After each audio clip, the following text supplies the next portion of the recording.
À l'aube de ses 22 ans, j'ai l'honneur de vous présenter Gilo Niamke, un passionné de football qui ne rêve que d'une seule chose, signer son premier contrat professionnel. En partageant son périple sur sa chaîne YouTube, il impressionne en captivant une audience grandissante, en montrant ses défis, ses challenges et son quotidien. Avec cette devise soif de la réussite, plongeons dans sa quête pour le jeu et sa passion pour le football. Salut Gilo, ça va? Ça va et toi Samy? Ça va tranquillement. Je suis heureux de t'accueillir aujourd'hui sur ma chaîne. Ok, merci. J'aimerais te poser quelques questions qui permettront aux internautes de mieux comprendre qui tu es. D'accord. Donc on va commencer, j'aimerais bien que tu te présentes s'il te plaît alors. Ok, alors moi c'est Gilo, plus précisément Gilo Niamke. Je vais avoir 22 ans et je crée du contenu, notamment sur le football, qui retrace ma vie. Et je fais plus précisément des challenges pour signer des contrats semi-professionnels. Et là, très récemment, j'ai fait un challenge pour jouer en Ligue des Champions. Tu m'en parleras un peu plus tard. Ouais. Juste pour commencer, les gens voudraient savoir à quel poste tu évolues et dans quel club tu évolues aussi. Actuellement, je joue au avant-centre dans le club de Blanc-Ménil Sport Football. Ok, donc tu es attaquant à Blanc-Ménil, c'est ça? Oui, c'est ça, oui. Ok. Alors, depuis quand tu as commencé le football et quand cette passion elle a commencé pour toi?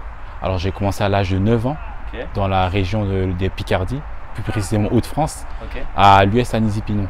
Ok, très bien. Du coup, quand tu étais petit, c'était quelles équipes qui t'inspiraient et quels joueurs aussi? Franchement, le joueur qui m'inspirait, c'était Didier Drogba. Ok, ouais. Ivoirien? Oui, Ivoirien, oui.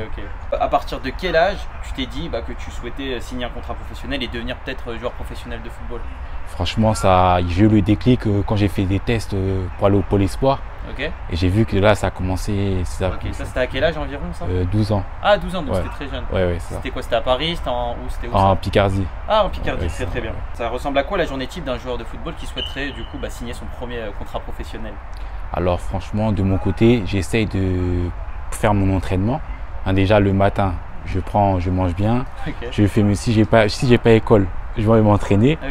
Et après, j'essaie de regarder des vidéos de football. Ah, sympa. Et tu manges quoi par exemple le matin? C'est quoi? Parce que nous, on mange des cornflakes, tu vois. Ah, oui. On mange des tartines de Nutella et tout. Mais toi, qu'est-ce que tu manges par exemple le matin? Alors, le matin, je prends des compléments alimentaires. Après, je prends flocons d'avoine avec des bananes. Et j'essaie d'acheter un fromage blanc. Avant un match, on sait que c'est très compliqué parce qu'il y a énormément de pression. Je voudrais savoir, toi, comment tu te prépares pour un match ou avant une grande compétition? Avant une grande compétition, franchement, j'ai pas une préparation carrée, mais j'essaie de travailler dessus pour pouvoir être au point le jour J. Tu as des conseils pour pas stresser avant un match? Parce qu'on sait tous qu'avant un match, on peut être stressé, du fait de la pression, etc. Mais toi, tu fais comment pour gérer ça, par exemple? J'essaie d'être relax, écouter des musiques relaxantes. Et je n'ai pas essayé de dire dans ma tête des choses positives. Je me dis par exemple, je veux briller. J'essaie de dire des mots comme ça. Qui te permettront de réussir le jour du match. Voilà, c'est ça. Tu as effectué des différents essais à l'étranger. Et je voulais savoir par exemple, après ces expériences, quelles leçons tu en as tirées? Alors oui, c'est vrai que j'ai fait plusieurs essais. C'était l'année dernière. Alors tout d'abord, je suis parti en Pologne. Après, je suis parti à Chypre. Après, je suis parti en Espagne. Concernant ces différentes expériences, faut pas lâcher, faut pas être négatif parce que j'ai eu une sorte de négativité dans un certain moment. Par exemple, quand j'étais à Chypre, tout s'est pas passé comme prévu et qu'il faut pas se plaindre et essayer de profiter au maximum. On sait tous que c'est très difficile pour un joueur de percer. Et du coup, comment tu gères les moments difficiles, tu vois? Quand par exemple tu fais un mauvais match, une mauvaise prestation et que par exemple tu devais être à la hauteur et tu l'as pas été, comment tu fais toi pour te remettre positivement en question et pouvoir rebondir par la suite? Alors franchement, ça c'est une question. Là encore, je sais pas encore comment faire. Je suis en train de travailler dessus.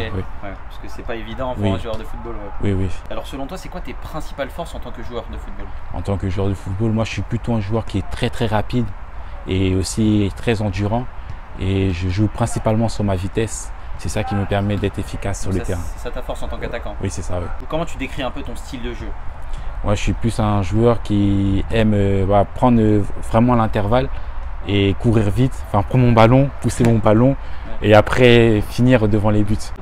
Et quels aspects dans ton style de jeu tu penses pouvoir améliorer?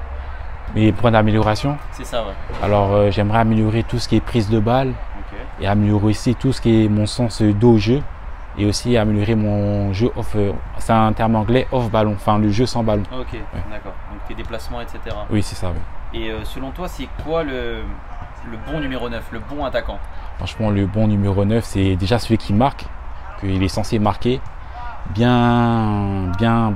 assurer, marquer, c'est important pour l'équipe, bien se placer et faire les bons déplacements. Et pour toi, un attaquant qui marque pas forcément tous les matchs, mais qui apporte un point positif à l'équipe, c'est pas un bon joueur? Si, c'est un bon joueur, mais il faut qu'il marque aussi, c'est important pour l'équipe.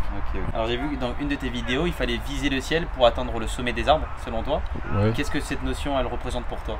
Ça veut dire que ça vient d'un mentor, préparateur mental. Okay. Et il m'a dit qu'il faut viser le haut pour arriver, pourquoi pas, si tu n'arrives pas haut, au moins tu arrives quelque part, peut-être à la moitié du chemin. Se fixer des hauts objectifs pour atteindre des objectifs. Voilà, oui, ça. Oui.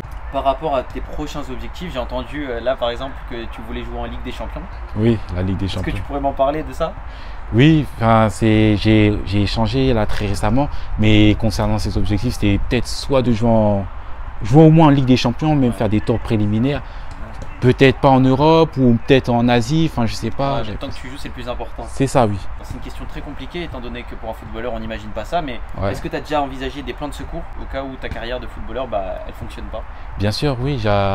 L'école, c'est important. Okay. C'est une sorte de bagage. Okay. Là, j'essaie de valider ma licence.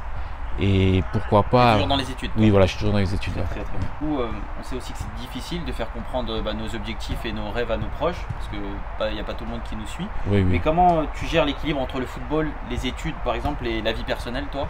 Comment je gère ça? Franchement, j'essaye de trouver un juste milieu. Très bien.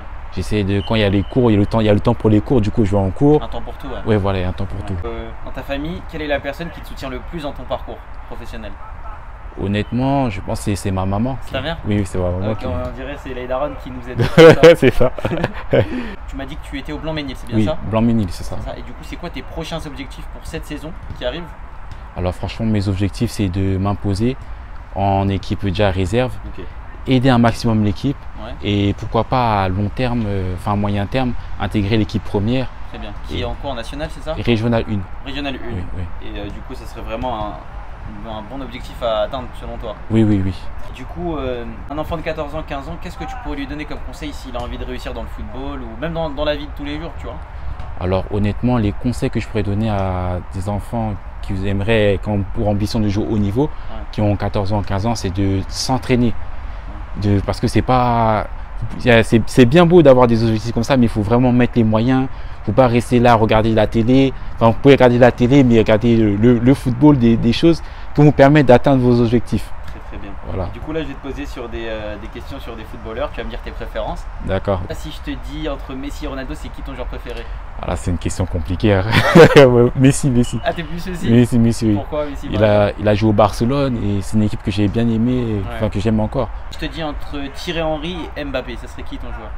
Je pense Mbappé. Hein. Mbappé? Oui. Pourquoi du coup? Parce que il se rapproche de ma génération et ce qu'il fait actuellement c'est assez inspirant. Ouais, c'est assez incroyable aussi, il fait des dingueries sur le terrain. Si je te dis entre Ronaldinho ou Ronaldo le Brésilien? Ronaldinho. Ah ouais? Oui, c'est un artiste. Ah, un artiste? T'as pu voir toi quand t'étais petit un peu des trucs sur lui ou pas? Pas trop, mais sur FIFA, enfin sur PES. C'est ça. Pour terminer, je voulais te remercier pour ton temps. Pas de soucis. C'est sympa, c'était un super bon moment. J'espère que t'as apprécié. Oui, bien sûr. Allez, je te check. On fait comme ça. À la prochaine. À la prochaine. Merci beaucoup, frérot. C'est comme ça.